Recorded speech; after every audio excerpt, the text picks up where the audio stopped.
All right, what's going on, guys? It's the end of the month, which means it's the end of another Speed Duel League Win-A-Box. This time, Win-A-Box number 8. We had about 50 people come out this time. We did 6 rounds of Swiss, followed by a top 8 cut. I think it took about 3.5 weeks or so of gameplay. It all leads to this finals here. We've got Renzo at the top. We've got Beast at the bottom. I don't think Renzo or Beast have ever topped a Win-A-Box before. I know that Renzo won the first Speed Duel League series, which was the largest Speed Duel tournament ever, with over 100 players. He won that. And then Beast, I don't think Beast has ever topped a... Is he topped any? I'm sure he's topped other tournaments. I don't think he's topped anything for the Speed Duel League. So that's interesting. So this will be his first top, and then it's also his first finals. I'll have to check, but I don't think he's topped any. Yeah, so I know that he's played a lot though, so definitely a veteran player, and I know that he's topped other events. But we'll go ahead and get this started and see how it goes. So we've got the Speed Duel League Series number 1 champion, and this is Beast's first time in a top cut. So we'll see if he can make it count and make his first top also his first win. But here we go. So looks like Renzo won the rock, paper, scissors. He's going to make Beast go first. Pretty much always looking to go second for most decks, but Beast is going to open up. We've got the XYZ Unions played by Beast, and then we're going to have Renzo playing Apprentice Monarchs. But Beast is going to open up the Union Hanger. All good XYZ players know that they need to be opening up Union Hanger, and they're opening hand, so it's going to search him the Y and then get him the Z. Pretty much instant +2. I don't know if I'd call Union Hanger a +2. Just because it does search the Y and the Z, but then it's pretty much dead most duels. You know, if you summon another Y, you can get another Z, but I don't know, like it gets you 2 cards, but then it becomes a dead card for the most part, so I don't know if calling it a +2 is the best, but Beast also has Foolish Burial and dumps the X, which is the obvious choice there, so he's going to have access to XYZ if he wants it. But for now, he's just sitting on the YZ monster, which is definitely how you want to play XYZs. I always say there's 3 stages to the XYZs. There's the initial monster phase, where it's just the monster attached with the union. You have to kill that twice, usually. And then there's once they're in the grave, they banish them for the skill to make the purple version. And then once they kill that, they Union Scramble and get it back. And Union Scramble potentially has them use it twice as well, so... But Breaker comes down, and Breaker's a 1-card kill for this. You just bring it down, kill the Z, and then swing over the Y, so... Definitely want to be seeing a lot of him if you're Renzo here. Lots of Breakers to get rid of these monster versions at least, but again, going back over to Beast's turn, he does have the option to banish the Y and the Z from the graveyard. He can banish all 3, the X, the Y, and the Z, to make an XYZ. But no, he's just going to activate a second hanger. So that's going to search him another Y, assuming he doesn't have any stuck in his hand. Search him another Y, normal, and then get another Z here. So there's the Y. It's not going to get him a Z. Renzo will book it, which the interaction here is if you book it face down, then you don't pull up, you don't apply the second part of Union Hanger's effect, which is to equip a Union from the deck. So Beast is not going to get the Z, which is going to force Beast to activate the... I wonder if he'd play the skill if he did get the Z from the deck. I don't know.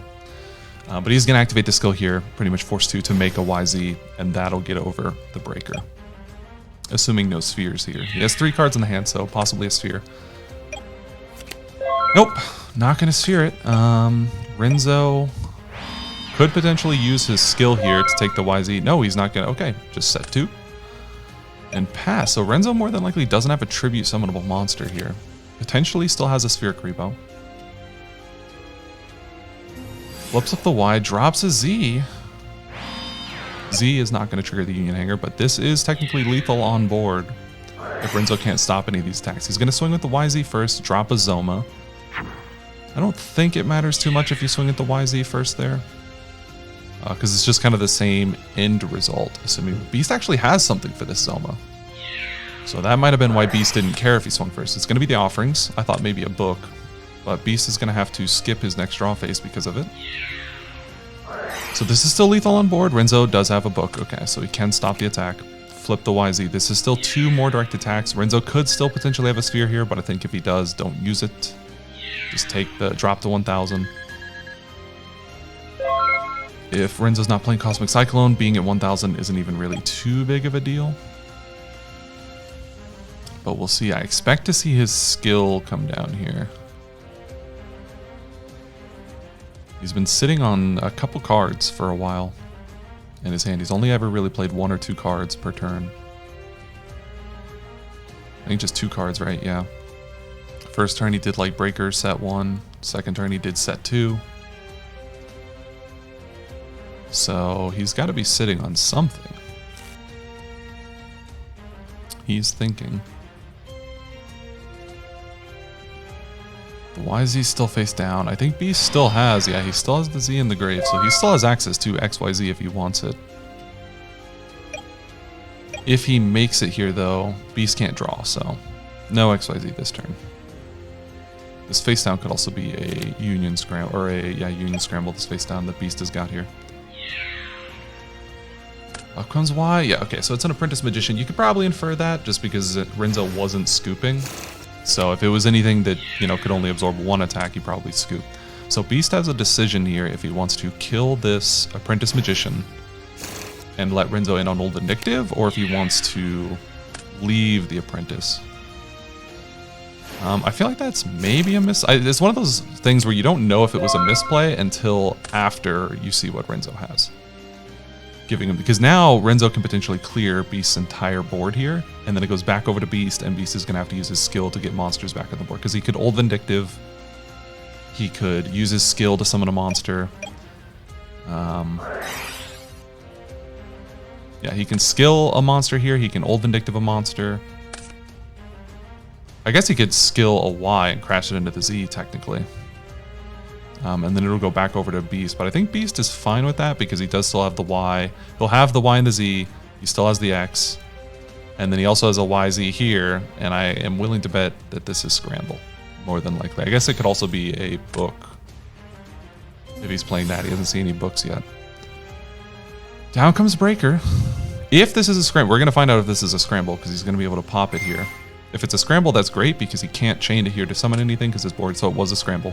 Beast couldn't do anything with it because his board is clogged. So he can flip up this Old Vindictive. A little risky because Old Vindictive only has 450 attack, and these two guys both have 1500. Which, if they swing into the Old Vindictive, would be lethal damage to Renzo. He could use his skill, I guess, if he wanted to. Use his skill, take the Y, crash into Z. We could see... And then Breaker could swing directly. I don't think that's a very good use, though. He is going to flip the Old Vindictive, so he's got to have something here. Either Sphere Creepo in the hand. And Beast more than likely will have to use his skill next turn, so Renzo won't take any damage that turn anyways. No, he's going to Creature Swap. Okay, so people are running Creature Swap. It is pretty nice with the Apprentice Magician. And also with the Zoma, I guess, technically.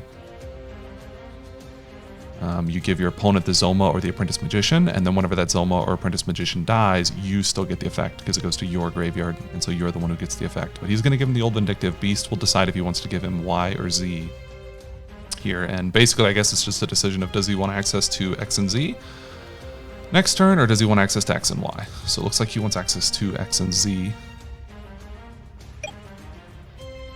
Is really the decision there, I think, on whether or not to give him Y or Z. But Y is going to swing into Old Vindictive, and then Breaker is going to swing into Z.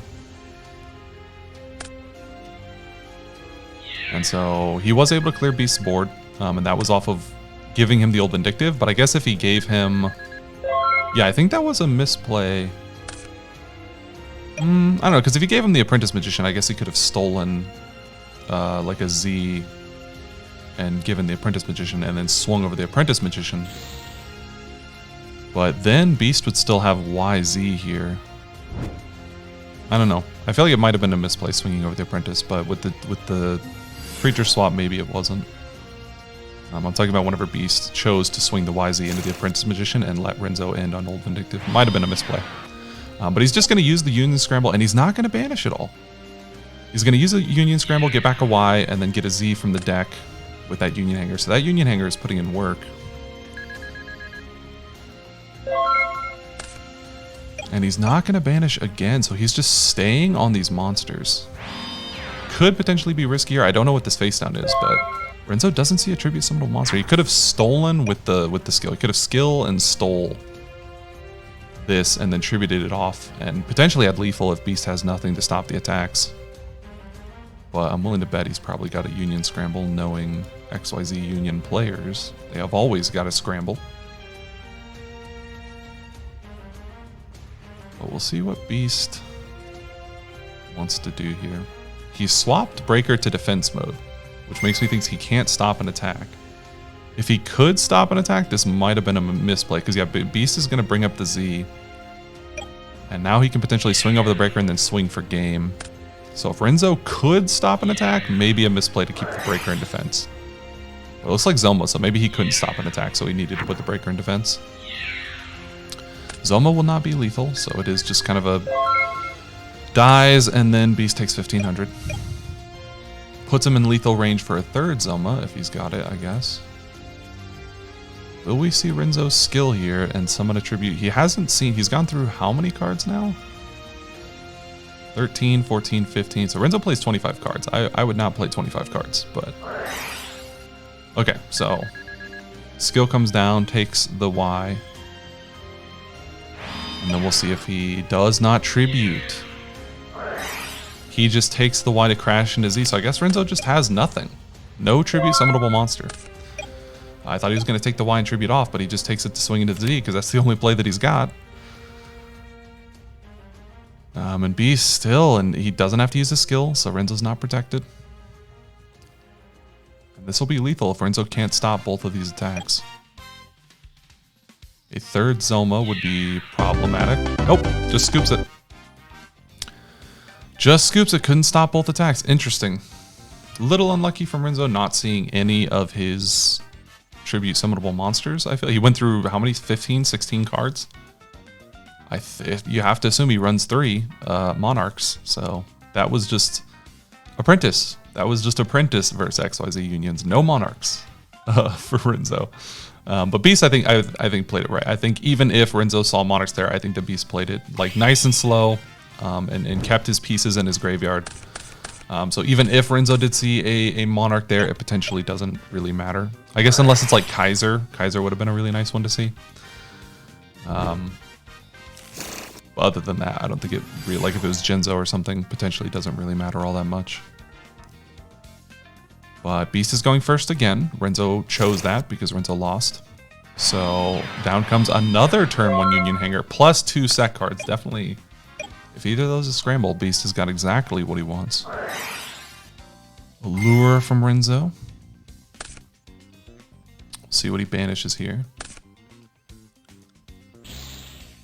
Blowback Dragon. That is a Monarch that we're starting to see more people play recently over like the last 2 or 3. I'd say like JDS 5. We saw it a decent amount. I think we saw it some in the Speed Duel series. We did see it, I know for a fact. Renzo, his buddy West was playing Blowback and had the infamous like how many tails. He activated Blowback's effect like 8 times and never resolved it once. He kept getting double tails. So insane levels of brick for Renzo, or for West, sorry. It was Renzo's buddy West. But we are seeing some more people run Blowback again. But we'll see here. So he's got the creature swap. Takes Beast's Y, and then Beast, I believe, booked, which I think was a good book to not less. Don't just let Renzo like take your Y and keep your Z attached to it and swing over his own Apprentice Magician. That would be too much of a plus there for Renzo. So Beast uses the book, stop that. Does hit Renzo's book with this Cyclone, that's nice. Y over Y. I think this is the second time Beast has got double usage out of his Union Hanger. Renzo just sets a card and passes. He's just not very proactive with these turns. Down comes Z, so now he has X, Y, and Z, and he has them all on the field, so he can potentially banish and not have to use his skill for that. I don't think that's the correct play, because I think Renzo, with 2 back row, most likely has Lost Wind here. Which is just sort of what happens with XYZs come game 2 and game 3. The cards that really hurt them get sided in, and so you have to play around. He swaps Apprentice to attack mode. I don't like that play, just because the 400 here doesn't do anything. It's not lethal. And now Renzo can swing over the Apprentice Magician for like big damage and put Beast in lethal range. So I don't really like, I just think that 400 just doesn't matter. So he's got book here. Renzo, wait, declaration? No, you can't sphere creepo. We'll see if, no. No. Hang on, is this game? So he can't sphere creepo, lost wind. He would have booked this. Yeah, this, no, this wasn't, was this game, right? This is attached. If this was attached, yeah, this was game. So technically the game ends here. But the Beast did not know this. So know your rulings here, because it technically, we'll see if it costs Beast the game. But so Beast was going to book Zoma when Renzo chooses to activate Zoma in the battle step and summon the Zoma, and a replay occurs and the Y Dragonhead can continue its attack. That's not a re-declaration of attack. So there is no declaration of attack. You cannot activate Sphere Creepo. That is simply a continuation of an already declared attack. So Renzo cannot sphere here. This Zoma should have been booked, and then this 2100, I believe this Z is attached to this 2100 hits, and that's game. So know your rulings. Beast technically did win here, but he doesn't know that, so he puts his Y in defense mode. And then I don't like the Apprentice in attack mode here. So Beast getting a little sloppy here. The Apprentice in attack mode I don't think is necessary. I guess he was like really hoping for the game, which I guess technically it was game. So technically I guess it was correct in the sense of he did win here this turn with the Apprentice in attack. But that's like really risky to just assume your opponent has nothing and then put the Apprentice, because see now there's the attack. And Renzo, how do you simply have known the Sphere Creepo ruling? So Renzo's actually the one who messed up with the whole Zoma before Sphere Creepo. So technically it was just the wrong move from Beast from the beginning to have the Apprentice. And now you have Zoma on the board. Beast is in lethal range of the Zoma. So I think putting the Apprentice in attack was greedy and a bit of a misplay. But it technically did work because Renzo misplayed, but then it didn't work again because Beast didn't know the ruling that Renzo can't Sphere Creepo there. So, but here we go. So Beast activating his skill here. Renzo will be safe from damage for the turn. He is going to make YZ, potentially looking to pop. He summons it in defense mode, which is how you play around Lost Wind. Game 1, you can just summon him in attack mode every time. Game 2 and Game 3, you start to want to swap them or summon them in defense mode so that if they have Lost Wind and it cuts your guy's attack in half, he's not stuck in attack mode and you don't take big damage. So smart play from here, Beast using the Union Hanger to... He could have pitched, so he had a Union Hanger in his hand. He could have pitched it to use YZ, but instead he activated it to get a Z and then pitched the Z. So now he just has more material in the graveyard, basically. So, and it was a Lost Wind, so good from Beast to summon in defense mode. But now, yeah, now he has to switch his X into defense mode because if this Zoma from Renzo crashes into this X, it would be lethal. Damage to Beast because he left that Apprentice in attack mode. He put it in attack mode to go for game, but to me that is not the correct play to go for game there.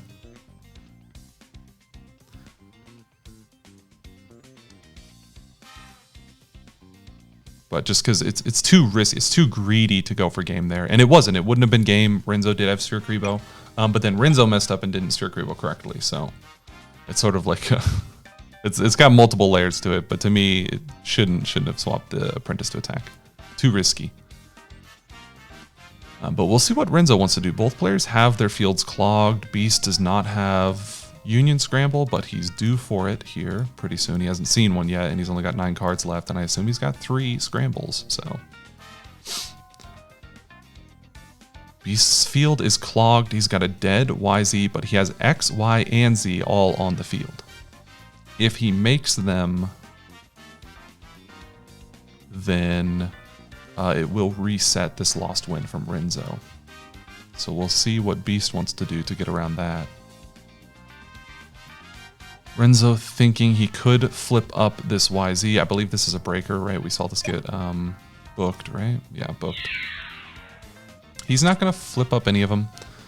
I feel like that's... I don't know, I guess he can't defend against the YZ if it attack. I feel like you should flip up this breaker. I feel it's a misplay from Renzo. Flip up the breaker, because if he swings with this, then you crash the Zoma next turn, and it's over. So yeah, I think you should summon the right. Let me think. Breaker. He could take 1200 from the XYZ. Maybe he can't, but the Zoma would die anyway to the X if he makes XYZ. So I don't know. I think maybe flip up this breaker. We'll have to see. Because he can technically... We saw this last game where, yeah, it looks like it's going to be the same thing where he detaches the Z and he can just swing up. So now the Y and the Z can crush both these cards and clear them both. And if he kept the breaker in attack mode, this play wouldn't be... And so now Renzo's just going to be... He goes -2 for the turn. I guess it's all Vindictive, so he'll go -1. But it's popping a dead YZ. I don't even know if he should have popped YZ there. That card was completely dead, but it's still kind of awkward for Renzo to get over it, so maybe that's correct. The Y and the Z are still, you know, even if you pop them, they go to the grave, but it does force Beast to use his skill to make a fusion, which means that Renzo won't take damage for that turn. So maybe Renzo... I think it was a mistake to leave the breaker face down, and I think he probably should have not popped the YZ. That's, like, debatable. But leaving that breaker face down meant that he could just detach the Z and swing over both and just clear both of his monsters. So now Renzo doesn't have as many. He went -2 for that turn, so that kind of blows. And then he did Old Vindictive, but again, it was on the YZ, which was already just a completely worthless card to Beast. But we'll see. We'll see what happens from here. Renzo sets a card. Still no skill. He has not seen... he did see a blowback here that he had to banish off a lure. But I think, yeah, Renzo swing into one of these, get him off the board. Put Beast in a position where he has to use his skill. Don't just leave them on the board because he could banish both of them. And not use the skill to do that. And then, like, potentially swing for game because it won't protect Renzo. The skill, Beast didn't have to use the skill, so it wouldn't protect Renzo from taking damage for the turn. So at least force him to use that skill so you don't take any damage. We'll see what Beast... He's got Y, he's got X, he's got Z, so he's got all the guys that he wants. No Union Scrambles, which means that this is probably a Union Scramble. You mentioned that he was due for one. I'd be shocked if he's gone. He's only got 7 cards left and 3 of them are Union Scrambles. Checked his... Did Beast just check his opponent's banish? What was that for? Oh, I think I just accidentally hovered over this and revealed that it was a Lost Wind. So we know that he has Lost Wind. Beast can't make a fusion here. It'll get Lost Winded. So let's see. So this is almost guaranteed to be a Union Scramble. So Beast can make whatever fusion he wants, but he still needs to deal with this Zoma.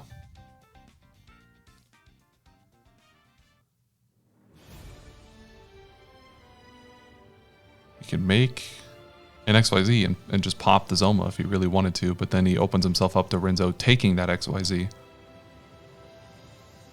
with Inner Conflict.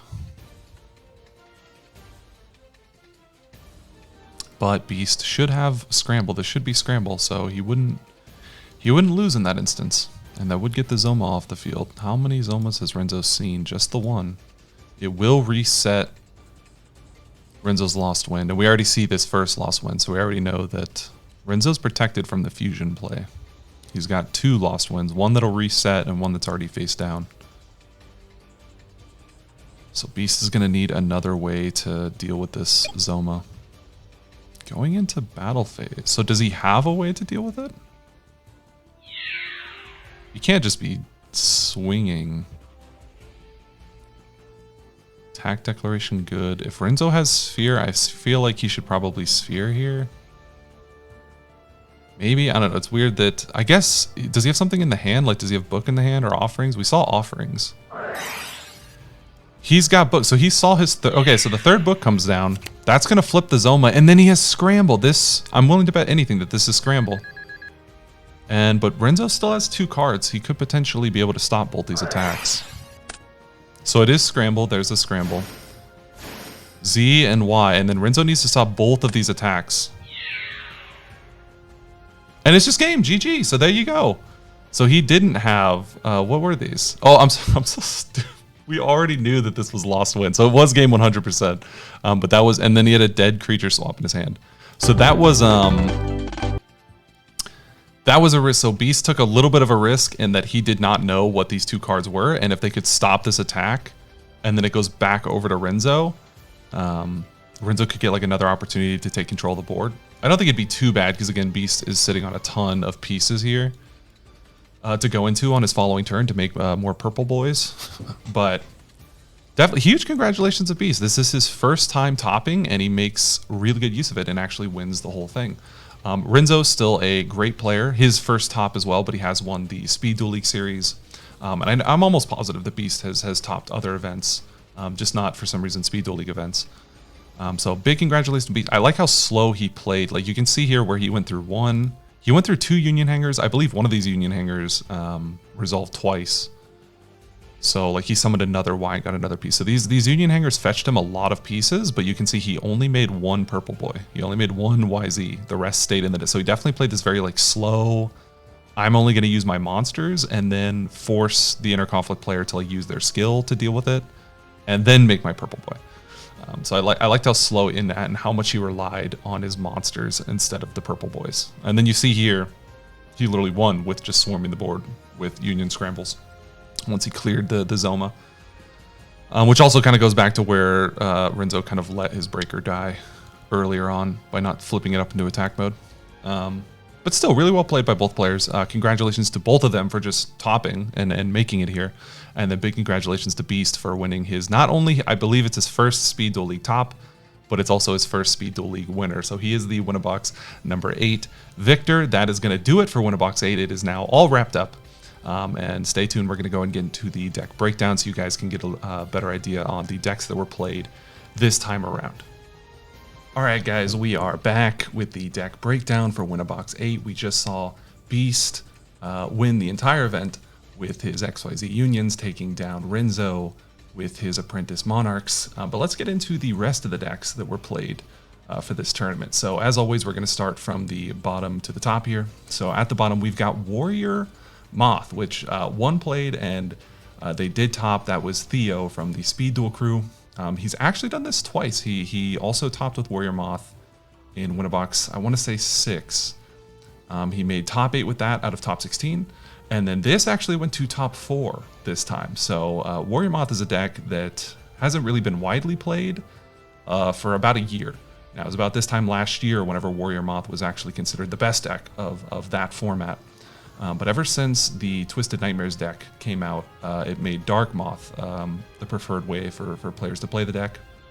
And it just, Warrior Moth hasn't ever really recovered that much. There have been people who have found success with it and topped with it. But not so much recently, and especially it was only ever in like numbers of like 1 or 2, never anything significant. But Theo has found a way to top with it twice now, so might want to check out that deck list. That'll be in the Hall of Victory in the Discord, which you can join at the link below whenever this video goes up. But going on, we've got Spellproof Armor. Only one person played this deck, just has never really lived up to the hype that people thought it would be whenever we saw the Battle City box drop.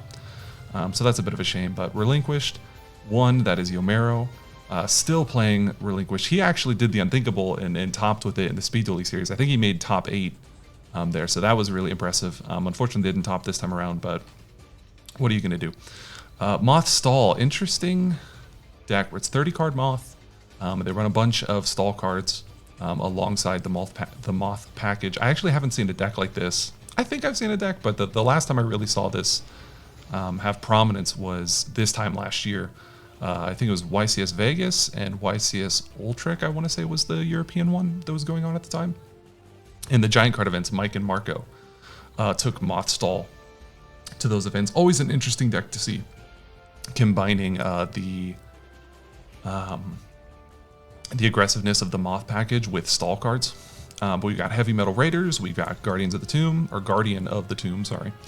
And then we've got TP Warriors, still being played despite the nerf to Nightmare Wheel that kind of came up, I want to say in the last like 2 weeks or so. So the ruling on Nightmare Wheel is if you Book of Moon the monster that's being affected by Nightmare Wheel, then the Nightmare Wheel will stop applying to it.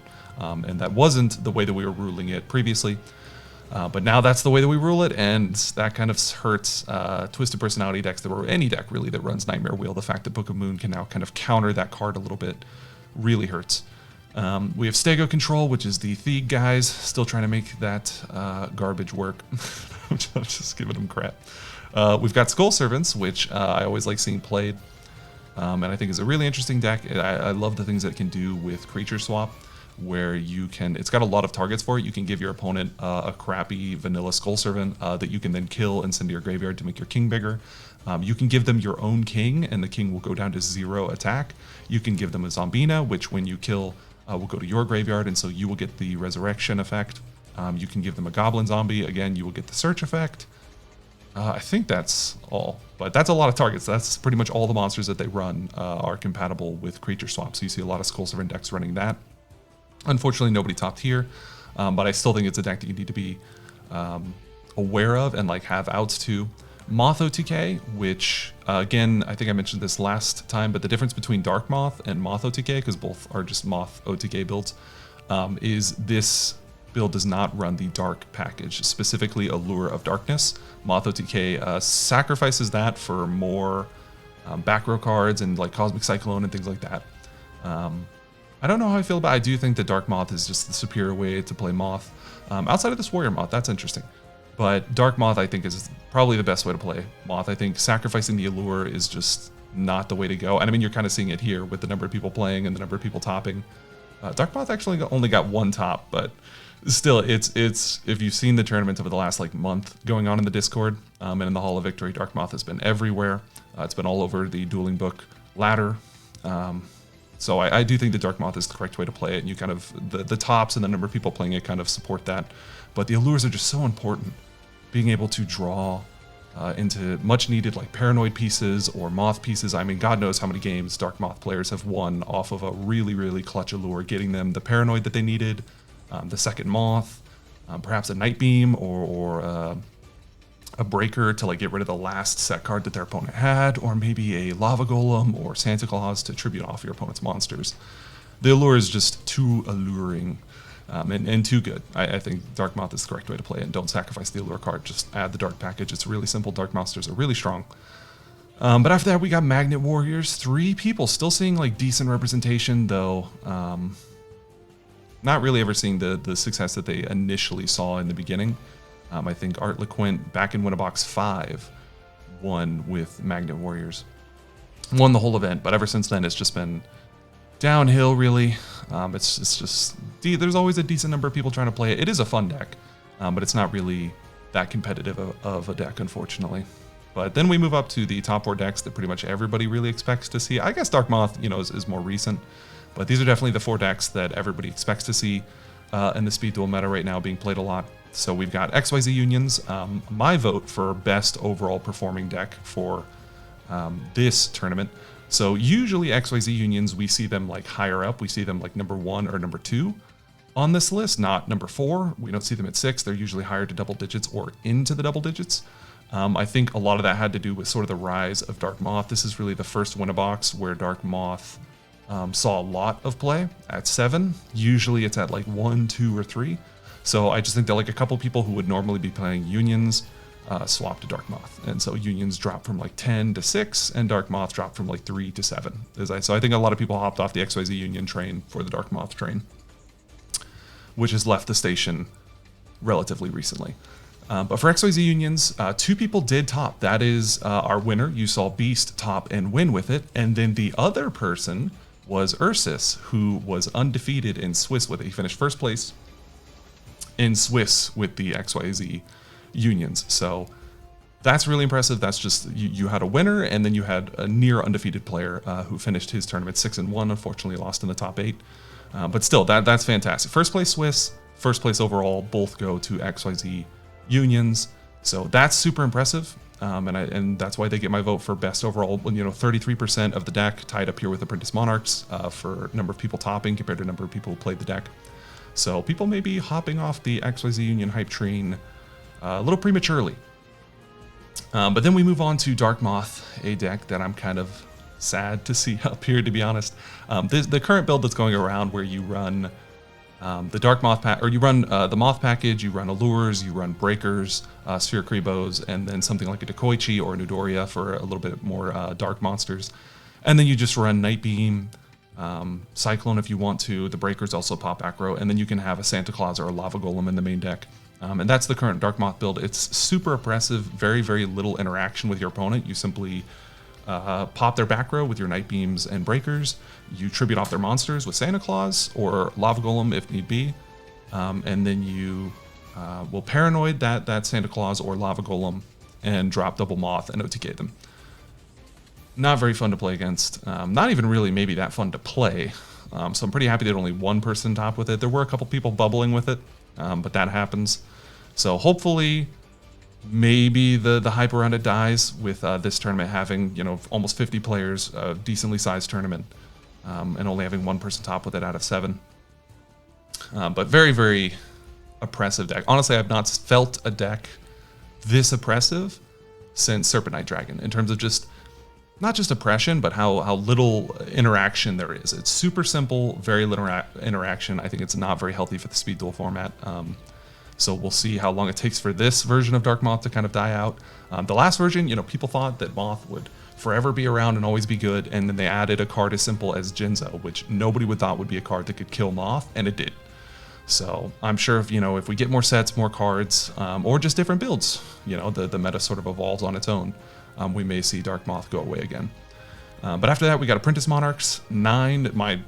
I would give them my second vote for best showing of the event. We have Apprentice Monarchs, 9 people playing it, 3 people topping, so I think that's really, really solid. It took up almost half the top spots. There was only a top 8 this time, so 3 of 8, really, really solid. Almost the most played and the most topped deck. So I think that this is the best version of Monarchs, in my opinion, under the current format. So glad to see Apprentice Monarchs do well. I'm glad to see people pick up on that. And then lastly, we've got IC Monarchs here, which is not... I'll be honest, I'm not impressed by IC Monarchs and haven't been from the beginning. To be honest, it reminds me a lot of IC Warriors last format, where to me it's just the most overhyped deck. It's just plain old noodle soup, from Kung Fu Panda. It's just everybody plays it. It's super simple. Everybody thinks it's the best. It's not. And I think that the more you see the number of people play it, it's by far the most played deck.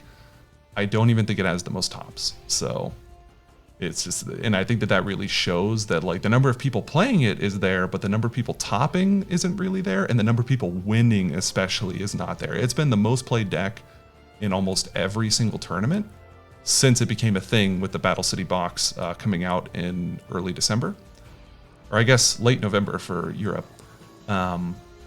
But it hasn't won since December. It hasn't won since, I think, Tetra's Win-A-Box is the last major tournament that IC Monarchs won. And that ended I think it ended the end of December or early January, January 2nd or something, or 3rd. So that's how long it's been several months since this deck has won, despite the fact that it always pretty much takes up the most spots in a deck breakdown. So I think this deck is probably easily the most hyped, and I think a lot of good players would agree, and I'm happy to see Apprentice Monarchs do a lot better than it. Pretty much the same number of players, triple the number of tops. So I do think that Apprentice Monarchs in this meta is just better than IC Monarchs, and I think that IC Monarchs from the beginning has always been a very, very overhyped deck that I think has very, very little variation. A lot of the players, honestly, just they almost feel lazy to me, where it's they just kind of go with IC Monarchs because it's just super familiar, and they don't even really change the build much, the same 20 cards. The side deck is the only thing that really sees any innovation. So I don't know. I'm ranting on IC Monarchs. I don't think it's very good. I think it's easily the most overhyped deck in the format. But it looks like that is it. So that wraps up Win-A-Box number 8. That is all the decks plus the top cut. Again, about 50 players. So now we go into announcements. So as always, if you would like to participate in the largest ongoing Speed Duel tournaments around, the Speed Duel League Win-A-Box, we have a new one at the start of every single month, just like we have the end of one at the end of every single month. So the next one is going to be Win-A-Box number 9. That is going to start this Saturday. Let's see. So it is the 31st. So it's going to start this Saturday on April 3rd. So about not much of a heads up for you guys to sign up, but that's sometimes just how this goes. But that's going to start this Saturday, April 3rd at noon Central Standard Time, or I think it's CDT right now because we went into Central Daylight, but it's 7 p.m. Central European will be the start of Win-A-Box 9. To sign up for that, simply join the Speed Duel Discord. The link to join is in the description below. Once you join, you have to verify yourself. Just click the green check mark at the bottom and then scroll down to the sign up channel for the Win-A-Box, comment in that channel that you would like to join, and then simply send me a deck list and you're in. It's free to enter, and the winner of the event will not only have their finals match in this video, but they'll also get $50 or this Speed Duel booster box of your choice. So either one that you want. You can either get any Speed Duel booster box. We don't have our Speed Duel booster boxes, though if we did, it'd probably look something like this. But any Speed Duel booster box or $50, your choice. That's Win-A-Box number 9. The next announcement is the leaderboard. So we run a top 10 global leaderboard. It's ran by us, the Speed Duel League. We simply keep track of all the tournaments that happen around the world, or as many as we can, and then award points to players based on the number of people who played in those tournaments and where those players finished in the tournaments. Pretty much topping. If you're in the top cut, you'll get points, unless it's a very small tournament and you're like top 8 of like a 10-person tournament, you won't get points for top 8. But first and second will get points. But we keep track of that, and we give points based on the tournaments to try and determine statistically the 10 best overall players in speed duels. So that leaderboard we run for about 3 to 4 months. We call that a season. This season's leaderboard is ending tonight. We end it, so today's March 31st, the last day of the month. So this is ending. It's been running since December, since the Battle City box dropped. So this is season 2. That is going to end tonight. The players who finish on the top 10 leaderboard will get a small cash prize. We give about $115, I think, spread up amongst the 10 players. So I think it's like 2nd through 10th get $10, and then first place gets $25. So it's just some small cash for finishing on the leaderboard. And then season 3's leaderboard starts when this leaderboard ends. So season 3's leaderboard starts tonight as well, and that's probably going to run until about June. So if that interests you, playing in tournaments and being recognized as statistically a top 10 speed duel player in the world, the leaderboard is resetting tonight to start for season 3. And again, if you finish at the end of the season on the leaderboard, you can get anywhere from $10 to $25 depending on where you finish. So that's announcement number 2. And then the last one is Dueling Book runs a speed duel ranked ladder, just like they run one for advanced. So that we now give points for the leaderboard. So we give points for tournaments, and then we also now give points for finishing inside the top 5 on the Dueling Book ranked ladder. So that is play and on Dueling Book, play on the ranked ladder. We also have a channel in the Discord that you can use to help find opponents. And simply play on that. You'll get points every time you win. You'll rank up, and if you finish in the top 5, the way we're going to do it is at the end of every month, which at the timing of this video, it is the end of the month. It is the last day of the month, March 31st. At midnight tonight, we are simply going to take a screenshot of the top 5 players on the ladder, and then those 5 players will receive their points. It'll be first place will get 3 points, second place will get 2 points, and then third, fourth, and fifth place will all get 1 point. So that's a pretty decent amount of points. Some tournaments, I think something like a 16-man tournament only gets you like 3 points if you win. So finishing at the end of the month as first place on the leaderboard, or on the ladder, sorry, the Dueling Book ladder, decent prizing, so you can rank up points there. And that will also count towards, because it's ending at the same time as the Season 2 leaderboard, this month's points will go on the Season 2 leaderboard, and then next month's points will go on the Season 3 leaderboard. But Dueling Book resets that ladder whenever there's a new advanced format ban list. We're not waiting that long to give you your points, so we will be giving points at the end of every single month. We will, at midnight on the last day of the month, we will screenshot the top 5 and award points to the players at the top 5. So that's going to happen today. Those players will get their points for Season 2, and then next month, April 30th, right? At midnight, we'll screenshot it again, and the top 5 will get points for that, and that'll go on the Season 3 leaderboard that'll start tonight as well. So that's it for announcements. Sign up for Win-A-Box number 9. We go into a new season. The leaderboard is resetting tonight for the start of Season 3. And the players on it, congratulations, you'll get points as well as some money. And then, or sorry, not points, you'll get some money. And then the Dueling Book ladder is the one that you'll get points for. The Dueling Book ladder, we're taking screenshots of it tonight. We now give Speed Duel League points towards the top 10 global leaderboard for your ranking on the Dueling Book ladder. So be sure to get out there and play on the speed duel ladder. If you already were, congratulations. If you're not, hopefully this gives you a little bit more motivation to go and play on that ladder. So that's going to do it for this video, guys. I hope you guys enjoyed Win-A-Box number 8. Again, congratulations to Beast for winning it. And yeah, I will see you guys in the next video.